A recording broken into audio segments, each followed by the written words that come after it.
Bonjour, c'est Mirella Verba. Je suis une maman de 4 enfants, 4 garçons, dont l'aîné il a 14 ans aujourd'hui. Et je me rappelle très bien quand il était plus petit, quand il avait 2-3 ans environ. C'était un moment très difficile pour moi. On avait souvent des gros conflits, des luttes de pouvoir, je peux le dire comme ça.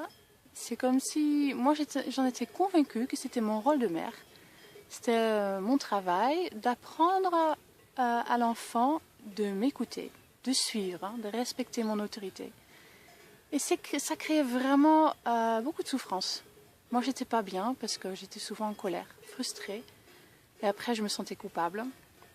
La confiance entre nous avait fortement baissé. J'avais l'impression qu'il était en train de se fermer à moi. Il faisait des crises d'asthme la nuit, qui étaient pour moi vraiment liées à tout ça. Et donc, je me suis dit, mais il faut que ce soit possible de trouver une façon de communiquer mes limites, une façon qui n'abîme pas cette confiance entre moi et l'enfant. Et j'avais aucune idée comment. Aujourd'hui, ça me semble très évident, mais à l'époque, je ne savais vraiment pas comment le faire. Donc, j'ai cherché et j'ai trouvé pas mal de réponses. Déjà, je pense que la plus grande découverte pour moi, c'était vraiment que le travail le plus important à moi à faire en tant que parent, c'était de prendre soin justement de cette confiance entre moi et l'enfant.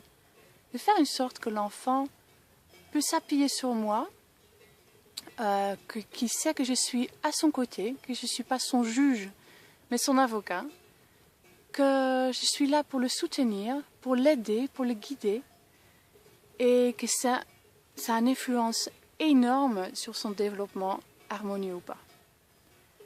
Et donc, ça, c'est une découverte énorme déjà. Il y a beaucoup de choses à dire à ce sujet-là. Je pourrais remplir des vidéos et des vidéos, ce que je vais sûrement faire aussi. Et aujourd'hui, je voulais juste parler d'un aspect. Juste vous donner quelque chose de concret pour vous aider à transformer votre vie si vous n'avez pas fait encore ce que je vais vous expliquer. On va partir de la base d'un exemple. On va dire l'enfant fait quelque chose qu'il n'a pas le droit de faire. Par exemple, l'autre jour, mon fils qui a 5 ans, il a marché sur le tuyau de l'aspirateur. Et c'est vraiment quelque chose que j'aime pas, parce que j'ai aucune envie d'acheter un autre tuyau de l'aspirateur. Il le sait, je l'ai déjà dit plusieurs fois. Donc si je suis plutôt dans une stratégie autoritaire de communiquer, je pourrais dire, mais ne marche pas sur le tuyau, je te l'ai dit 10 fois déjà, pourquoi tu le fais ? C'est quoi ce truc? Pourquoi je dois toujours tout te dire 10 fois? C'est nul, oh, ça me fatigue, hein. Va faire autre chose là.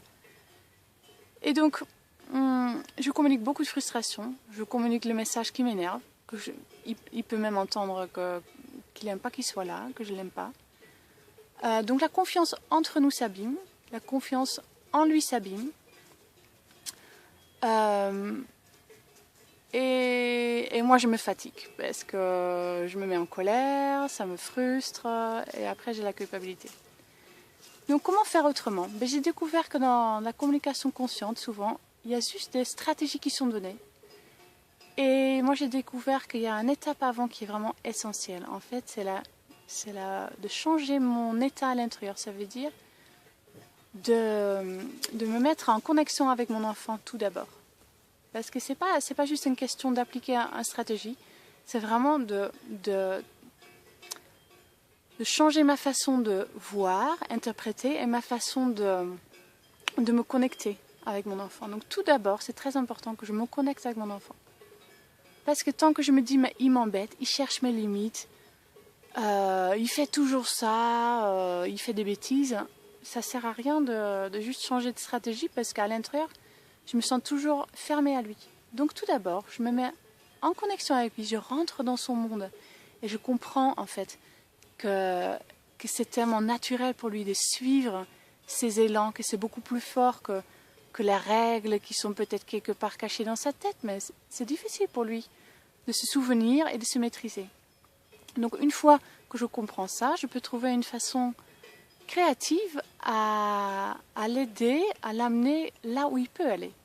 Donc au lieu de lui dire ne fais pas ceci, ne fais pas cela, je peux juste lui dire par exemple écoute, le tuyau n'est pas pour marcher dessus.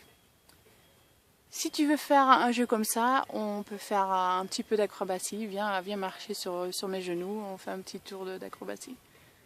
Je donne juste un exemple, c'est vraiment personnel de trouver la proposition créative qui vous parle. C'est vous qui connaissez l'enfant le mieux. Et je peux vous dire que c'est vraiment très efficace. L'enfant est assez sensible. Le plus qu'il y a de la confiance entre moi et l'enfant, le plus qu'il va être sensible à mes guidances. Qu'est-ce que je peux dire? Donc c'est vraiment les deux choses. Une, c'est la connexion avec l'enfant.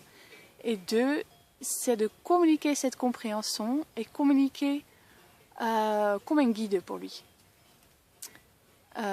Donc son élan naturel, qui va des fois dans des directions qui sont interdites, je vais l'aider à l'amener à une direction qui est acceptée. Donc en fait, tout devient un jeu, c'est comme s'il ne se rend même pas vraiment compte que je suis en train de poser une limite. Il va, en jouant, comprendre ce qui est accepté et ce qui n'est pas accepté. Et en plus, je construis une relation de confiance vraiment profonde parce que déjà, il ne va pas avoir l'impression de faire quelque chose de mal. Il sent que je suis avec lui, je rentre dans son monde et on joue en fait. Et bon, j'espère que c'est assez clair. Ce que j'ai dit, si vous avez des questions ou des expériences à partager, je serais vraiment très contente de recevoir tout ça. Vous pouvez le poster sur le page Facebook Être Mère. Et sur le site Être Mère, avec le lien qui est au-dessus, il y a d'autres vidéos disponibles. N'hésitez pas à aller les voir. Et je vous dis à la prochaine. Merci.